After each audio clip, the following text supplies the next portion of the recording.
Amen. Let's read Matthew 20, verse 27 and 28. The last part of 27 or 28 is my text verse. And my theme this morning, the ransom is paid, press through. And whosoever desires to be first among you must be your slave. Just as the Son of Man came not to be waited on, but to serve, and to give his life as a ransom for many. The price paid to set them free. Awesome. To set them free. Let's pray. Lord, we thank you for your loving kindness. What a God, you are merciful, gracious. Lord, I thank you for your loving kindness. Thank you that you are a faithful God, a merciful God. Amen. Anoint my ears to hear, my spirit to perceive your presence and your goodness. And I honor you for that. Yes. In Jesus' mighty name. Amen. Amen. Today I want to talk to you about to press through. And it's important to understand how you function. As I've said the previous week, you need to ask yourself, are you sin conscious or are you God conscious?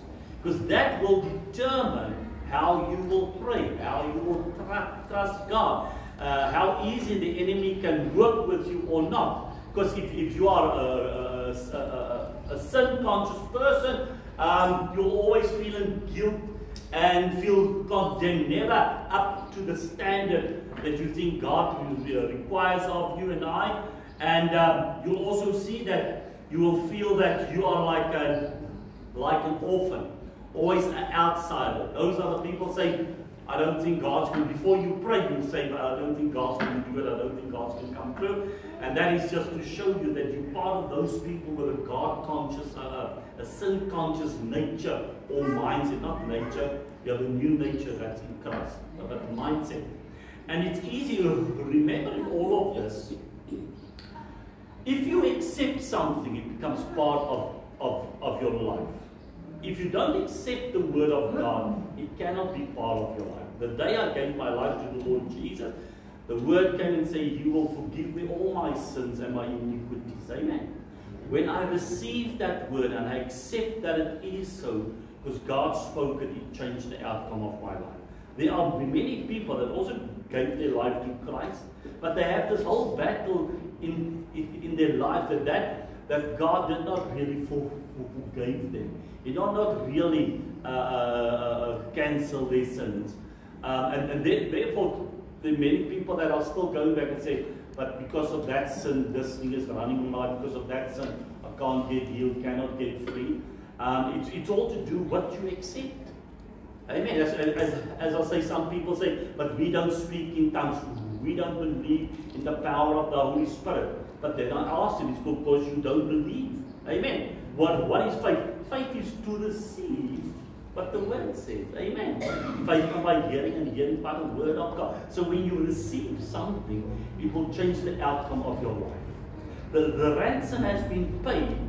So therefore, you do not have to be a sin-conscious person, but a God-conscious person. Why? Because if you're a God-conscious person, it means that God is good to you. God is for me. All things are possible. Amen. Because the moment God becomes more and you less, everything changes. Your approach to Him changes. Your mindset concerning Him changes.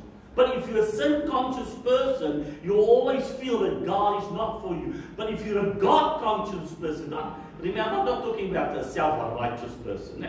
I'm talking about a man and a woman that follows God, that has a desire for God, that a hunger for God. That person, you'll see that they pray differently. Amen. Because they are accepted by God. They accepted the word. Amen. And that mindset changed because of the word that says you are called by God. You are God's daughter. You are God's son. Therefore, everything changed in your and my life. This whole series has been to get you to understand that the price has been paid. Yeah. A ransom has been paid. Free. So therefore, there is no reason no more that your sins cannot be forgiven, that the curse cannot be broken. There's no reason that God cannot heal you, touch you, change you, answer your prayers. There's no reason. So this whole series has been to show you that He paid a price, and that you need to change your mind so that the word, and accept the word, that your mind can change. Amen. So that you can know, if I ask for forgiveness, I am forgiven. That means that all of your sins of the past has been dealt with, has been forgiven through what? By the blood of Jesus Christ. And to remove that mindset that if you want to ask God something to say, He will not answer me because of this or that happening in my life. To get past that stuff. To know He paid a price to set you free. So that you can live where? In the presence of the living God. There is no reason anymore that He cannot touch you, love you, show you His grace, hear your prayers, and do good unto you. Amen. The ransom was paid. The veil has been torn. There's blood on the mercy seat of God for you and I. So that we can at any time enter the throne room of God, and the throne room is open. Therefore, the enemy always works with you that to feel that the veil is still closed. There's no entrance. So this whole series is being for you to understand the ransom is being paid. You can now enter the throne room. God is putting out His hand to you so that you can enter.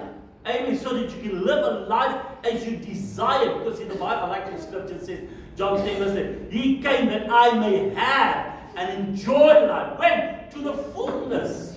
Not halfway or be broken. Amen. Therefore, He's the Lord. He heals and changes our hearts and minds.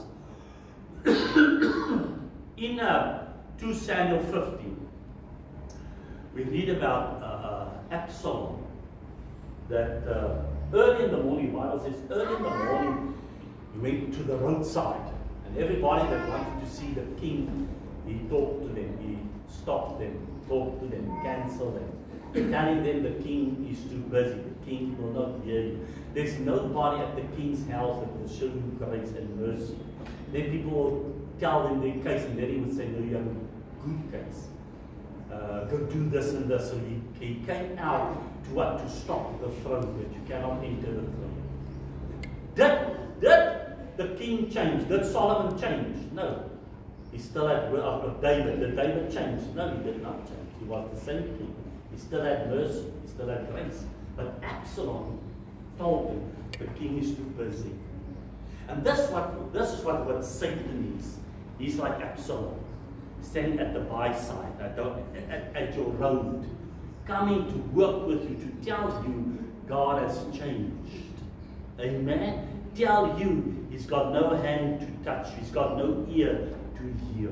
He's telling you that God isn't the same God as He was yesterday. And what do? Sometimes because we do not read Scripture and we do not accept the Word, we accept that lie. That God cannot break the yoke. God cannot answer you. God cannot see you. Amen. The Bible says in Isaiah 59 verse 1, it says, the hand of the Lord is not too short. His ears not too heavy to hear, to touch you. God hasn't changed. Amen. Yes, amen. He's still on the throne. He's still good. God isn't too busy to help you or to hear you. The whole process of Satan is to cancel Hebrews 4 verse 16. It says here, let us then fearlessly and confidently and boldly draw near to the throne of God. Yes. What does the Absalom do?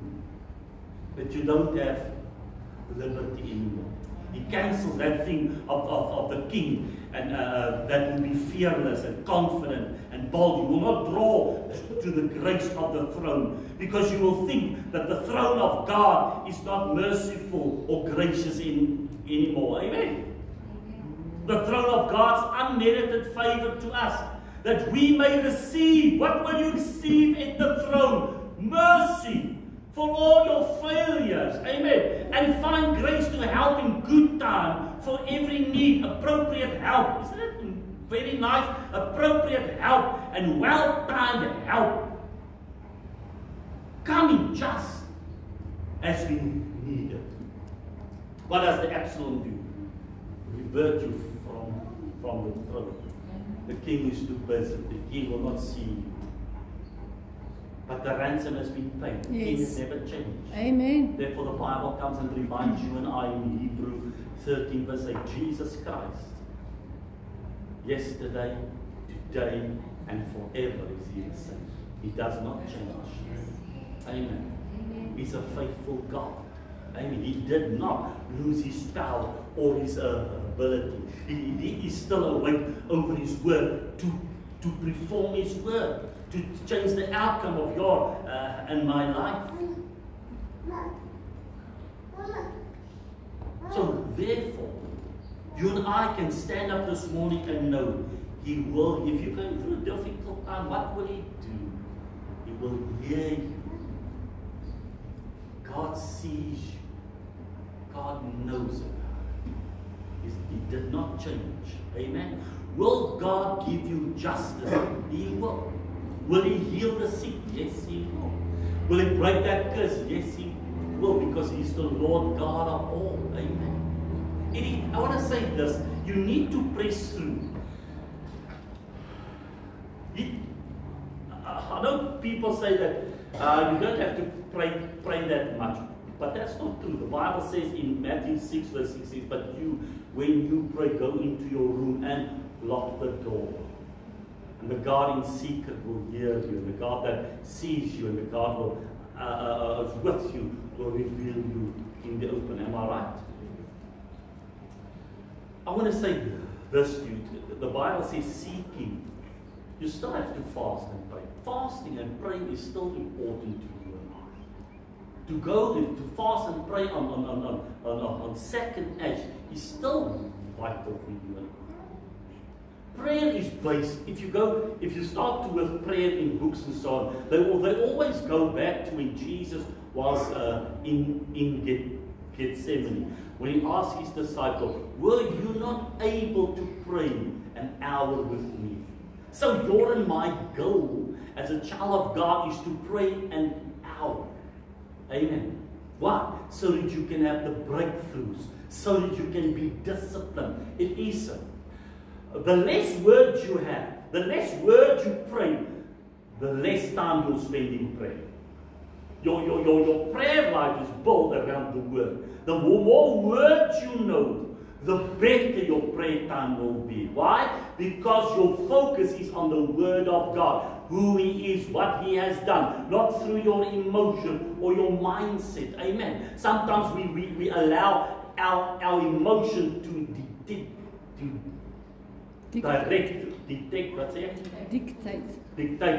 our way of prayer. But the Word should, because the Word is what? Alive. And God is awake over His Word. Yes. But if you think that, I must say, God is gracious and merciful, He's been answering you, He's been faithful to you, answering your 5-minute prayer, your 10-minute prayers. I stood with a guy and he was said to me, in the conversation, he discovered that I'm a pastor because you have to fill in some stuff. And then he said to me, he doesn't go to church anymore because his reasons. He can also open the Bible and read, and he's now so better in praying, and he started to talk about, woo, this guy is really excellent. He will pray an hour, 2 hours, 3 hours, because from his talking, you think that he's awesome, and then he said to him, I'm praying 10 minutes. I thought to myself, woo, to talk something and do something is a world difference. Amen. But the Bible still says, if you seek me, you will find me. Amen. But if you don't press through, how can God change the outcome? Amen. So therefore, you need to press in. The throne room is open. Don't listen to the Absalom's in your life. Don't listen to people that say God doesn't do this, God doesn't answer prayer, God won't see this happening, God's not going to answer that. Stop them. Go to the throne. What do I know about Jesus? He's a faithful God. The Jesus of the Bible is a good God. He's a faithful God. His hand is not too short. He did not change. Amen. He's still the same way. Yesterday, today, and forevermore. He did not change. So cancel the Absalons in your life. Press through. Start to fast. Start to lay down second hand. Start to call upon Jesus Christ. That He can come through for you and I. That His mercy can be evident and a manifestation for your life. You can, I want to say, you can moan and complain as much as you like. The door is open. Amen. If you seek Him, you will come on. Find Him. If you knock, the door will. Not maybe or perhaps. If God is gracious, the door will be open. So I need to pray till when? Till the door is open. I need to use the tools to get to God. Amen. That He can touch me. And how do I get to God? By praying, by spending time with Him. Amen. To change my life, because the eye of the Lord is where? Upon the righteous. Not upon the unrighteous. You need to press through. Child of God. If you've never done the second ash, come and speak to me. Let Pastor help you. Amen. So that you can press through. Because God is able to do and make the impossible possible. To change the outcome of your life. Yes. Because He is what? Faithful. He never changed. He's still merciful. He's still gracious. Cancel the Absalons in your life. Press through. Seeking. And you will find. Knock and the door will be open. Amen. Ask and you shall receive. Why? Because He's still the same. The ransom has been paid. So I want to, in this process, get you to understand there is no reason no more that God cannot show you His goodness or His mercy or His favor. There's no reason to stand before His throne or before you get there to think, well, I'm going to pray, but I don't know if God's going to stop it or other. To move that aside, to know God is for me. Amen. Whatever I ask in the name of Jesus Christ, it shall be done. Why? Because He's the same when? Yesterday and today and forevermore. Amen. God has never changed. Amen. The price has been paid. You and I can just receive. Why? Because of His goodness and because of His mercy. Cancel the work of Satan in your life. All the Absalons that said God cannot. Yes. I want to say this morning, God can. Receive the word of the Lord. Receive the word so that you can be a conqueror in Jesus Christ. And start to open your mouth and start to speak with confidence, because the word says, let us enter His throne room with what? Confidence. Do not let the enemy steal your confidence because of some lie. Amen. Press through. Say with me, press through. Press through. Again, press through. Press through. De wille van Vanessa, press through. Press through. De wille van Ampies, press through. Press through. Amen. And God's goodness can change the outcome. Amen. Seeking, and you will find. Amen. Let us go simply. Lord, we thank You for Your loving kindness, Your mercy. Thank You, You are the same living God. You have never changed. Your hand is not too short to help. Your ear is not too heavy to hear. No, your hand will help. Your ear will hear. Your goodness will come. Your mercy will come.